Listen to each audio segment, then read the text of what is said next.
So holistic rubric, what happens? It is a altogether, no? It is a global assessment. Like I told you that that assignment or a project or any task when the child performs that activity. So globally we give you the marks, like 10 marks out of 10. How many marks we give? 9 marks. That is a global assessment.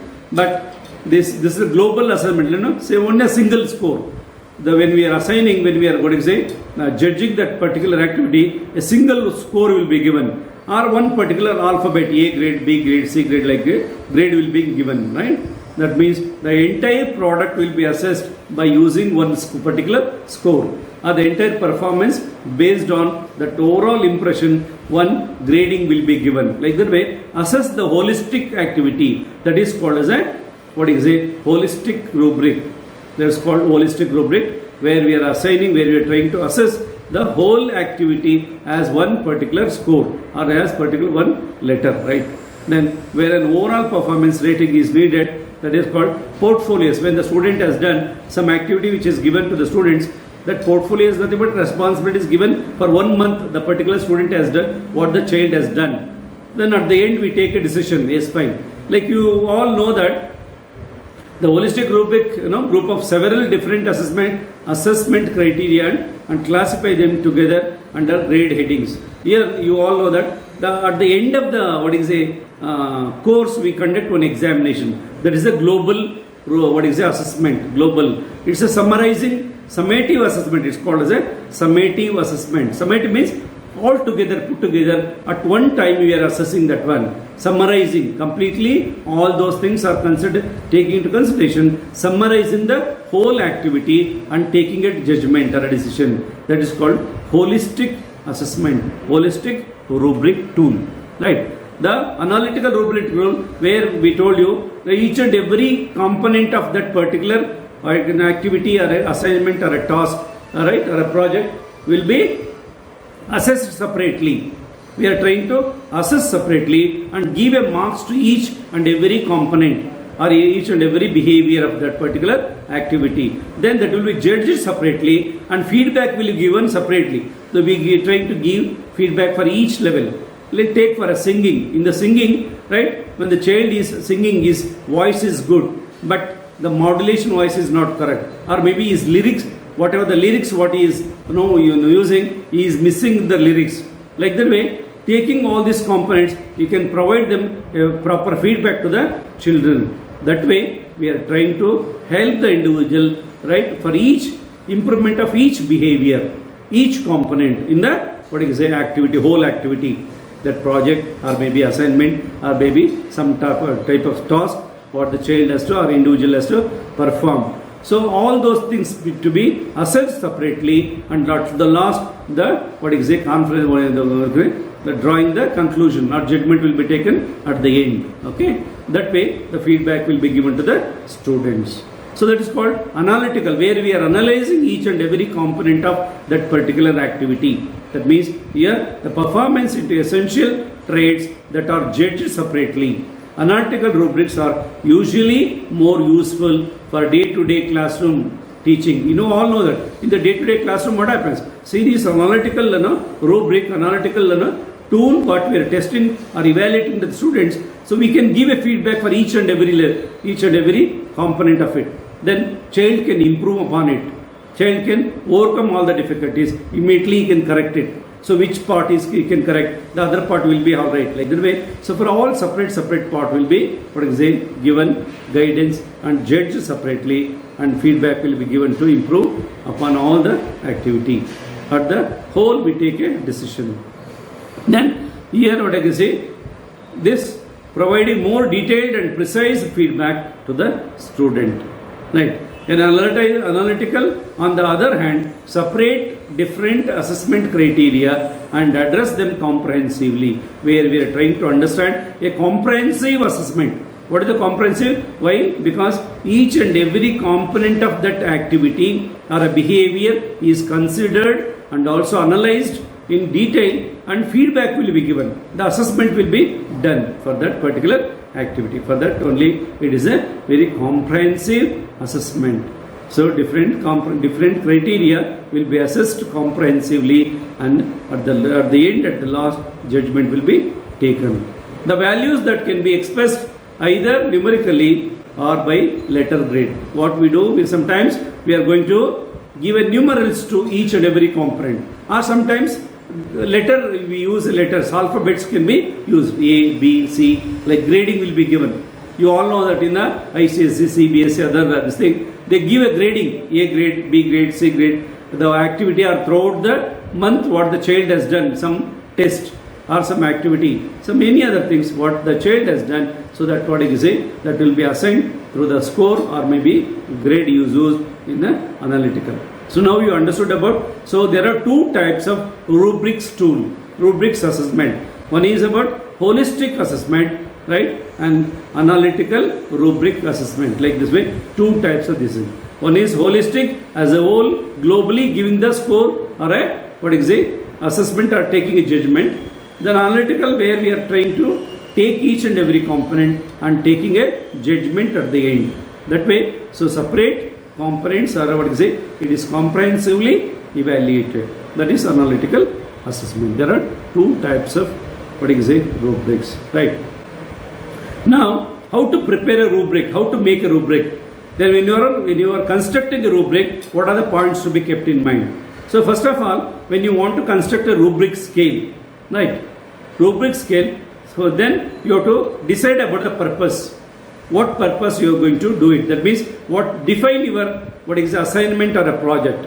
You have to define. That means what project I am going to do it. What type of, what is it, then assignment or a task or a project. So what activity I am going to, what is it, evaluate with the help of a rubric tool. So once you decide the, what is the topic or the area or a project, what you have to do is, you have to, what is it, to be what the students you are expected to perform in each and every, what is a component of that activity or criteria of that particular activity. That means you must define the each and every component or criteria of that particular activity. So that means, so this when you define that what is a assignment or a project, automatically you will understand what are the components to be considered, what are the topic, what is it, what are the area to be taken up. Then it becomes easy for, what is it, you to decide the scale. Now you have to decide next stage is, once you define your assignment or a project, next stage is, right, decide about the scale or a scale of performance.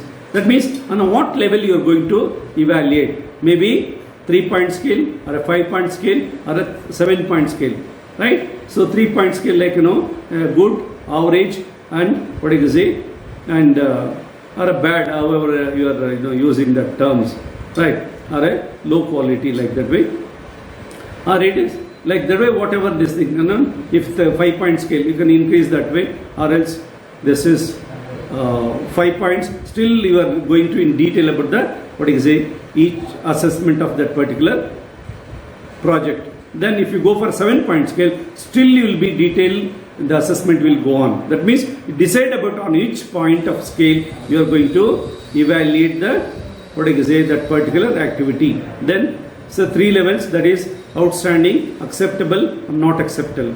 So they are listed at the top of the grid, like you list out what scale. That means the second stage is you have to decide the scale of performance, on which scale you are going to evaluate the particular activity. Like then the next stage is identify the criteria of the task. So you have to find out what task or what criteria you are going to take up. That means, so maybe components, each component, each behavior, what are the behaviors you are going to consider or for the assessment, for evaluation. So these are the, these should be, what I can say, observable and measurable characteristics of the task. So where you are trying to, should be observe what type of, what exact characteristics or criteria which are listing out, that should be observable. And also measurable. How you can measure that, giving some scores or maybe assessing which is good or a bad or how it is excellent, like that way it should be measurable. So those type of characteristics should be listed out, and they are listed, what is it, on the left column of the, what is it, left column. Then they can be, what is it, weighted to convey the relative importance of each. That means you must each and every component, each and every characteristic to be explained what you are expecting from the students, how the child has to do it, or when you are assigning, when you are giving marks, how to give a marks, whether it's a good or what is it is a excellent, then how you are going to give a marks, that should be discussed in each and every criteria, that should be explained. Each and every criteria you should be explained, then what you are expecting from the students. Then describe the performance of each criteria. That's what next stage is. You must describe each component, each criteria. These descriptions indicate what performance look like at each level. That means each level what performance you are expected, what performance you are going to assess or evaluate. So at each level you have to explain, clearly describe about those things, about each level.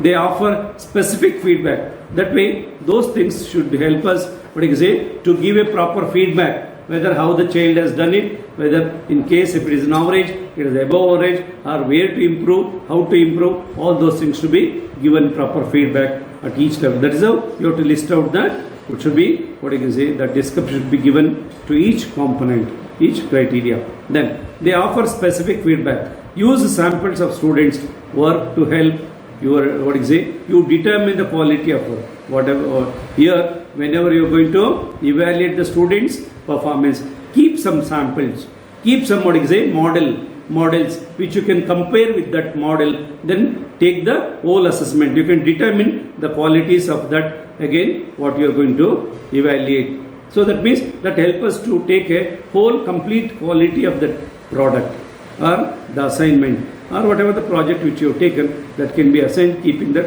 one model quality. That means these stages which help you to describe each stage, what you are expecting from the students. Then this is about a preparation of preparation of or construction of the rubrics tool. These are the stages. So this is also same thing as it is what you have decided. Same, in other words, you can write this way also, about deciding about the criteria, deciding about how many levels of achievement which you can take up for the assessment. Next is about what are the essential criteria you should list out and develop. Each criteria should be clear description to be given for each performance. Clear description, clear explanation should be given for each performance, what we are expecting the students are, or in each level what the achievement level of the students to be discussed. The last stage is that you can see that how you are going to take the final assessment, final judgment at the end. That means you are going to take final judgment at the end, maybe using whatever the scale which you use, and last performance will be, the quality will be assessed with the help of a rubrics. That is how you can construct a rubrics scale that can be used. Maybe you can prepare as a holistic as well as the analytical tool. Right. So what are the advantages of this rubrics tool? There are many advantages, because this rubrics which helps you to day-to-day school work, in day-to-day whatever the feedback which you are giving to the students, it will be more helpful to go for follow-up work for the students.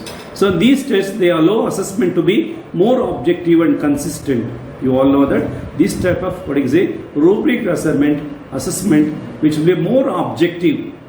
There is no subjectivity, more objective, because each and every component will be discussed in detail and the scoring will be given for each this thing. So it is very objective. No personal judgment will not be affected in the assessment. Then it is very consistent. That means it's very reliable. So whoever others people when assign some scores, it will be more or less, it will be same score will be getting. We obtain same score. That is called a consistent in the evaluation. Then these type of tests which help us to classify the instructors criteria in specific terms. That means yearly all these things which help us about what are the instructions to be given or how these criteria to be assessed. So all these things will be detailed. Explanation will take place. That helps the evaluator to take a proper judgment. That way it is more helpful. Then these type of tests which clearly shows students how their work will be evaluated and what is expected. That means, say whenever you want to evaluate particular project or some task or some any assignment. So what you can do, that helps you to clearly what you wanted, what you are expected from the students, and what you wanted to evaluate, like the way. So both these two things will be understood very clearly by the evaluator. So it's very easy for that. It's very much advantageous. Then these tests promote awareness of the criteria, what is it, to use when students assess peer performance. So these type of tests will give us awareness about a criteria for every, even for the examiner as well as the examinee, will make them aware of these criteria. Once they are aware of these criteria, automatically they will be able to perform very well. They will be able to do the work or perform the task very well. That way, so which help them to make them aware of these two, students as well as the peer performance. How the others, my colleagues, my fellow mates, what they do and what I do, they can have a comparison and they will be able to understand these things with the help of these tools. Right? They provide benchmarks against which to measure, right, or what to measure. See, that means when we are keeping some model as a, what is a assessment, the quality, keeping a good and quality as a model, as a one of the, what is a, when we compare that of that quality, that this also help us to make one benchmark, that where we have to reach this quality, we have to reach this, what is a item, like that way, that benchmark which help us to reach, so that quality, what is a, can be reached. That what this gives us a benchmark, their idea or standard to bring about up to the mark, or bring about up to the, what is a good standard one. That way this helps us to do the standard work. Then they reduce the amount of time teachers spend even in evaluating the students' work by allowing them to simply encircle an item or in the rubric. Here, see these type of tests which normally helps us to save a lot of time. Why? Because in the other type of examination, in that evaluation, we have to analyze all the things. We have to go through answer books and each and every sentence, reading all those things. Here it is not like that. And there is a lot of explanation is required in the other assessment. But here, only encircling, making a round, putting tick mark, or giving some score, or giving some alphabet. Like that way, the assessment becomes very easy. It saves a lot of time. We can, we can make our assessment more speedy one, speed and accurate one. That way, it's a very simple way of circling in the item in the rubrics. That way, it reduces a lot of time when compared to other type of examination. They increase students' sense of responsibility for their work. Here, what happens when we are telling the benchmark, or when we are bringing about some standard work to the as a model, the children or the examinee or the students, they'll some sort of awareness, some sort of sense of responsibility will be made them aware of all those responsibility. So they learn about the responsibility. When they learn all this type of responsibility, automatically they perform the activity very well. So that way, this is more useful in motivating the students for better performance, or increasing their attitude towards that particular activity is very much useful. That way, sense of responsibility, right, for their work, it is very high in this type of assessment. Rubrics are more powerful tools for both teaching as well as learning. You all know that. See, these rubrics, which will be more useful in day-to-day classroom teaching. Why? In day-to-day classroom teaching, whenever we are teaching to the children, then and there only we can correct the children, or each and every component will be corrected by the teacher, and we can make them to improve in the quality of learning. So that means even changing the methodology. See, these type of tools which help us to change the methodology of teaching, change the technique of teaching, or maybe approach of teaching. What happens? So this helps us to modify, because we can understand whether where the children going wrong, why the children are not able to understand, whether the methodology is not correct, or about the approach is not correct, or whatever we use, this technique is not like the way. So this helps us in modifying the teaching at the same time, which make the children to learn better. Because wherever the children are going wrong, where the learning gaps will be filled with the help of rubrics evaluation. Then students develop the ability to spot and solve the problems on their own.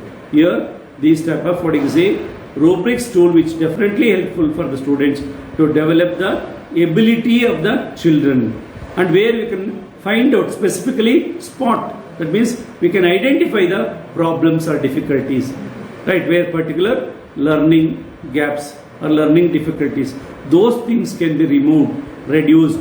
Right? That means when we reduce about the students' difficulty, automatically the learning will become very high. Children will learn effectively. That way, these type of tools are very much advantageous. Right, fine. So these are the advantages of the rubrics tool. This completes about the rubrics assessment. Next, we'll go for a achievement test. Here, all this time we discussed about the checklist, rating scale, observation, right, interview, and about the rubric scale. All the different scales which you have learnt about their meaning, construction, advantages, and about the uses of those tests which you have learnt all these things. Now let us try to understand the achievement test. So achievement test is nothing but where we are trying to administer any tool or any test to the children, where we are trying to understand their achievement in the academic activity, in the academic or accomplishment of the subject matter. That is called the achievement test. So what actually the achievement test? Achievement tests are the most frequently used in evaluation techniques, in the evaluation tools in the educated setting, in the educational setting. Here, achievement tests are more used, frequently used, and it is prominently dominated the evaluation techniques. In the specially educational settings, these type of tools are very much used, and these testings normally belonging to a paper and pencil category, where the examinee using a paper and pencil, where he is going to express all his behaviors, his achievement, or his all learning in the form of writings, writings. That is called as an achievement test. Here, the term of achievement has a much broader meaning. It has got very broader meaning. Achievement, has a very broader in its nature, because achievement considers all academic, non-academic, all types of things are called as an achievement. So it has got a very broader meaning and refers to the acquisition of all the type of behaviors. Here mainly this refers to acquisition of all types of behaviors, behavioral changes belonging to what? Belonging to cognitive, affective, and psychomotor domains. Here, that means we are, whatever the learning takes place in the individual, that learning will be taking place especially in these domains. One is cognitive, affective, and psychomotor domain. So these things. So cognitive, you all know that cognitive abilities: knowing, thinking, right, problem solving, and comprehension, analysis, synthesis, application, analysis, synthesis, evaluation. All these, development of all intellectual skills belongs to cognitive abilities. Affective domain, where we are trying to understand about the attitudes, appreciation, values, interest, all this feeling aspect of an individual. So objectives belongs to the feeling aspect, where the behavior changes in the emotional or feeling aspect of an individual. That is an affective domain. Psychomotor, where we are trying to understand about the manual and motor skills of an individual. So that means here an achievement test which help us to understand about the behavioral changes belonging to all these type of domains, all these type of learnings. That means whatever the learning takes place in the individual, we will be able to understand through this achievement test, right? So whatever the child or individual is achieved, any aspect of acquisition of some behavior is called as an achievement test, where we are trying to understand, right? So there many people have defined this achievement test. So here an achievement test is the one designed the measure of students' group of somebody's of knowledge or is in proficiency in certain skills. That means, an achievement test is mainly designed to measure a students or group of students who have acquired some knowledge acquired some knowledge, or maybe proficiency in particular skills in the area of learning, where that means to measure all these type of what you say proficiency in skills, that is called as an achievement. In other words, it is what you say Freeman defines that it is a test of educational achievement as designed to measure. Achievement test is designed to measure knowledge, understanding, application, right, skill in a specified subject matter or group of subject. See, that means very simple. It is an achievement test is a designed to measure. Designed to measure what? Say all take this type of what is it objectives. So designed to measure knowledge, understanding, application, right, analysis, synthesis, whatever it is, skills in a specified subject matter or group of subject. That means where we are trying to measure these type of what is it behavioral aspect of individual, or about the what is it whatever the child or whatever the child is proficient in certain skills. So that measurement of proficient in certain skills in the what is a specified subject area or group of subject, it's called as an achievement. Very simple. That means, so it is assessment of accomplishment of the subject matter, where the child is accomplished something, right? That means here it is an instrument designed to measure a relative accomplishment of the subject matter in the specific area of learning. What type of children? When the children is acquired some subject matter, some information. So that assessment of this subject matter is called as an achievement, right? Where we are trying to understand about the accomplishment of subject matter in the particular area of learning is called achievement. Very simple. You must understand achievement test is nothing but the test which is used to measure the achievement of an individual or accomplishment of the subject matter in the particular area of learning or proficiency in certain skills. That's called as an achievement test. Very easy, right? Next, right? So now we have understood about the meaning of achievement test. Let us try to understand the functions of achievement test. What are its functions? In what way it is more useful in this thing? In what way this is more helpful in assessment or in other what is it understanding the achievement of the individual? Here, achievement tests are what is it currently used in education, business, and industry, right? So these type of things are used in almost all the fields. You take education. In education, almost all the places, all the types, or for all the subjects, achievement what is it tests are used. At the same time, business. In the business also they use to evaluate whether about the profit, loss, or about improvement of economy or anything. What are the production, right, demand, right, increase of price, all those things. To understand all these things, they use this test, achievement test, to understand, to know about that particular business or industry. And industry also they use this type of what is it tools, right? Then achievement tests are frequently employed to check the attainment of minimum performance of students. So achievement tests are very much useful because you all know that, see, one student joined to particular standard, particular maybe first standard.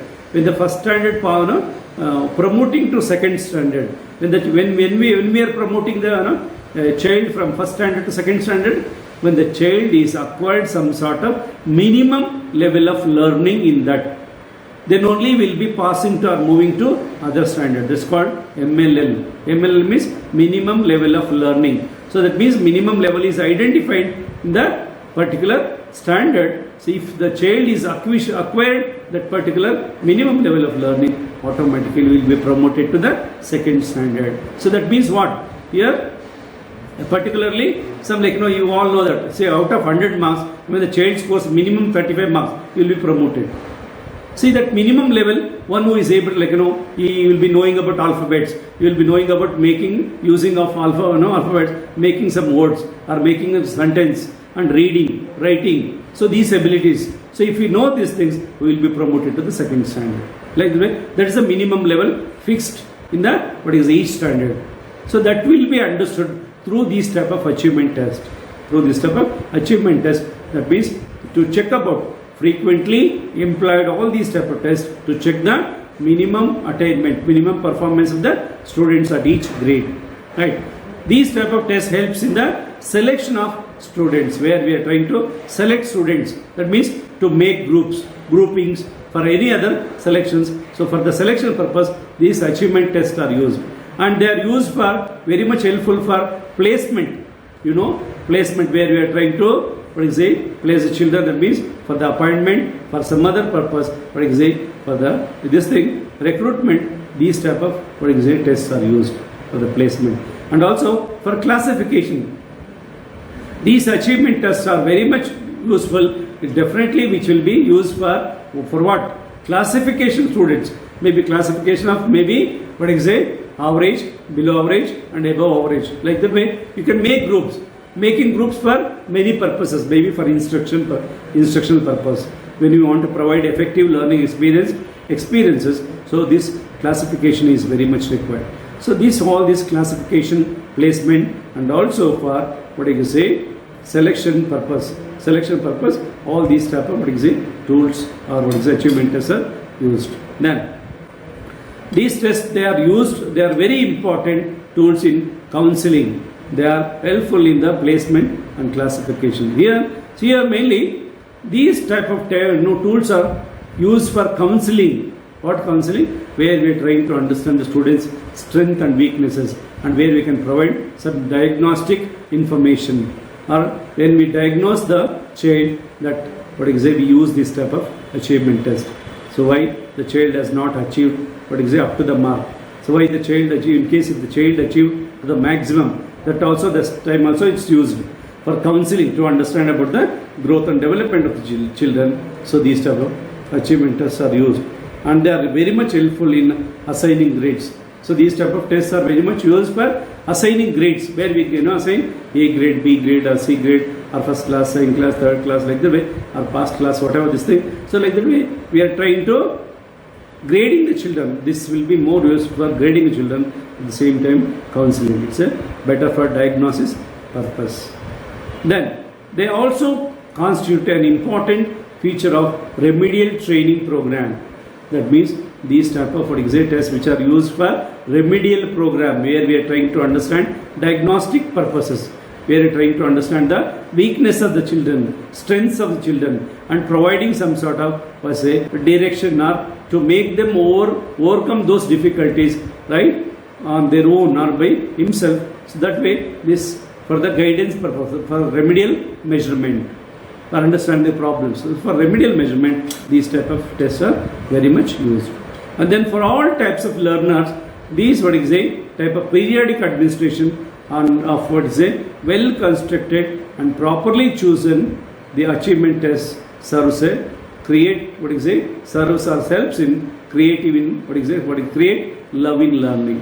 See, these type of achievement tests which we continuously frequently used and carefully constructed, and frequently used for the students' growth and development. Automatically we can build up love in learning, their attitude, their interest in the learning. So that helps them to develop some sort of motivation or interest in the children for the better learning, better learners. For all those things, what happens? This type of tests are very much used.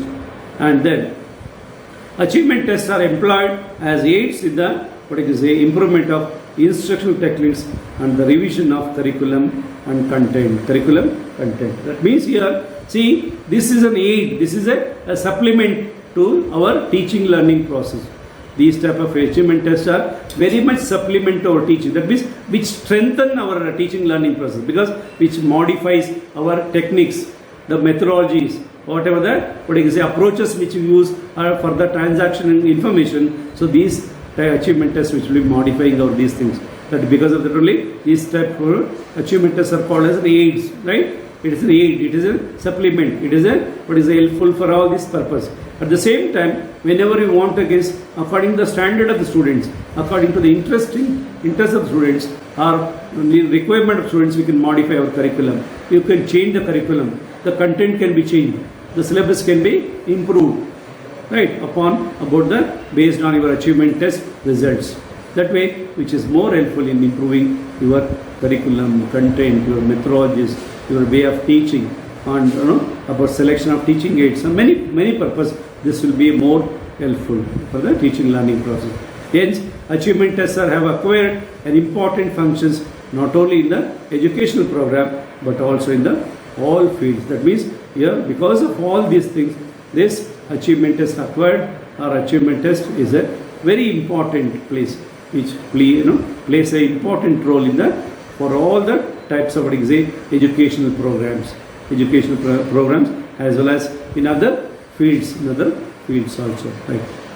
Then, what are the stages to be followed to construct the achievement test?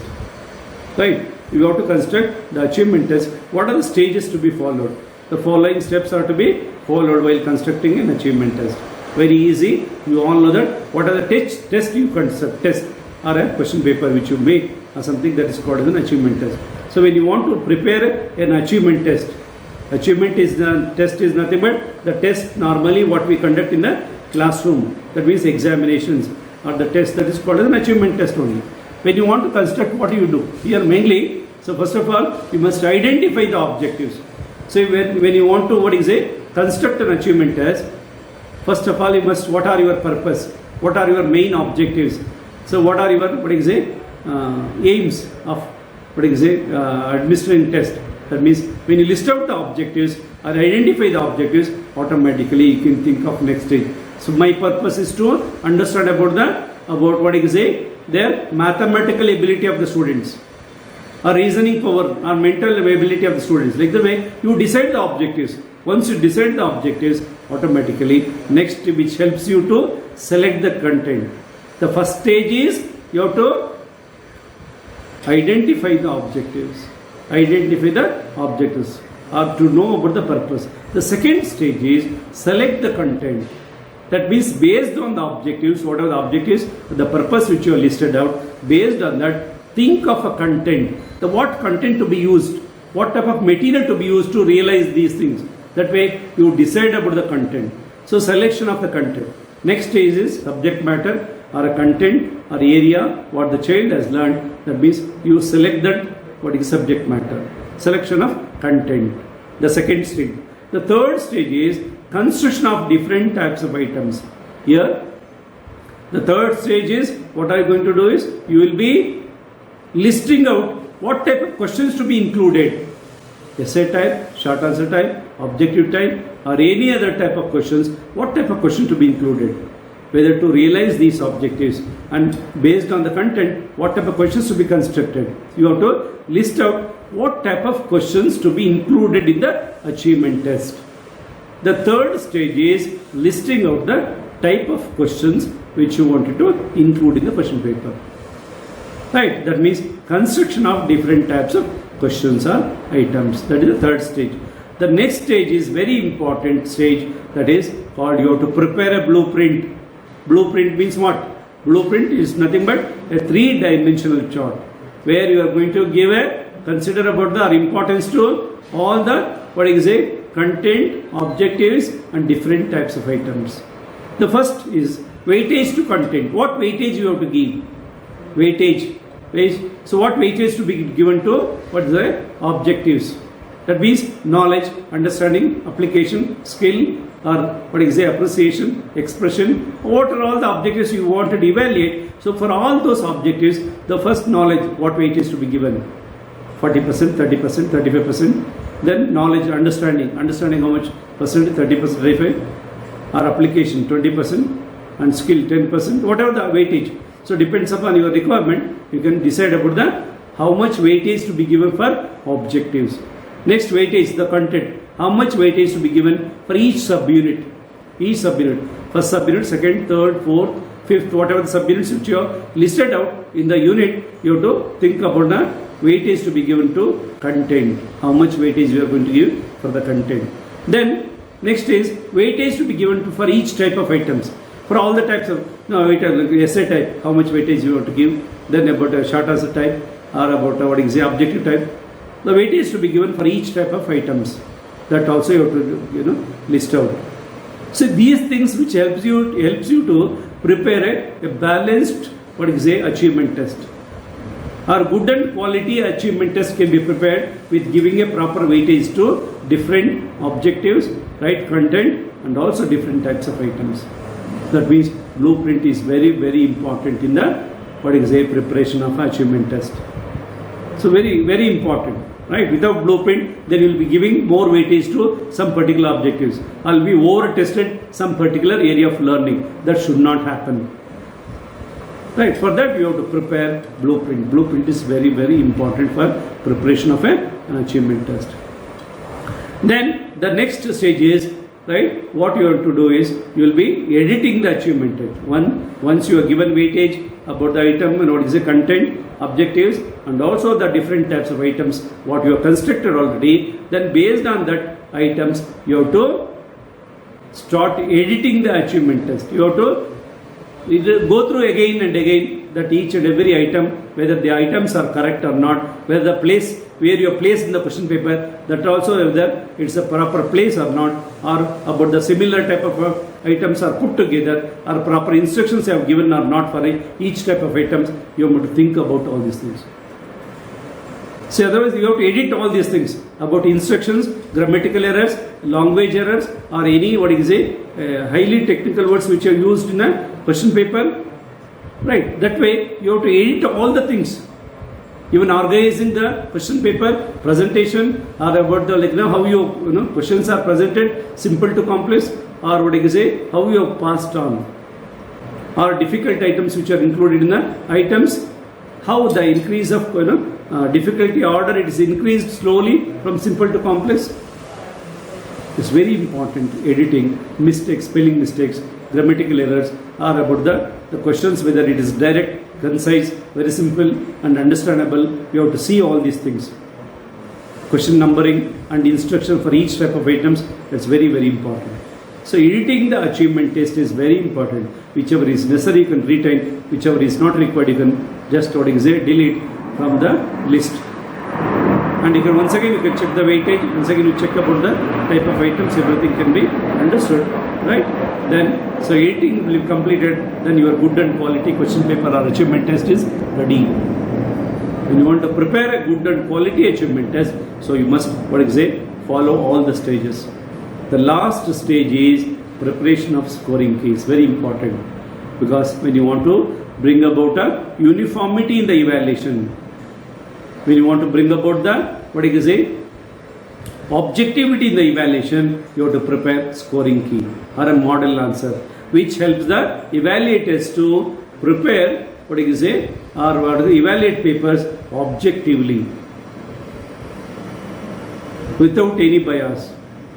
That means, so objective evaluation can be done with the help of scoring key. Or else everyone can understand about what to be evaluated among the students, what you are expecting from the students, that can be evaluated. Then for the assessment, for the evaluation, so for scoring key is very, very important. That means model answer or a scoring key is very important for evaluation, to bring about harmony, uniformity in the evaluation, and without any subjectivity, objectivity can be done for the evaluation of these achievement tests. So these are the important stages to be followed, that means while constructing an achievement test. First is about identifying objectives, second is selection of content, then about the construction of type of items, then you have to prepare a blueprint. Under blueprint, weightage to objectives, weightage to content, weightage to different types of items. The next stage is about the editing the achievement. Editing is very important, because to follow again and again, repeat, check the items, whether any items are repeated, about instruction, all those things, editing the items. The last stage is preparation of the scoring key. So these are the stages to be followed while constructing an achievement test.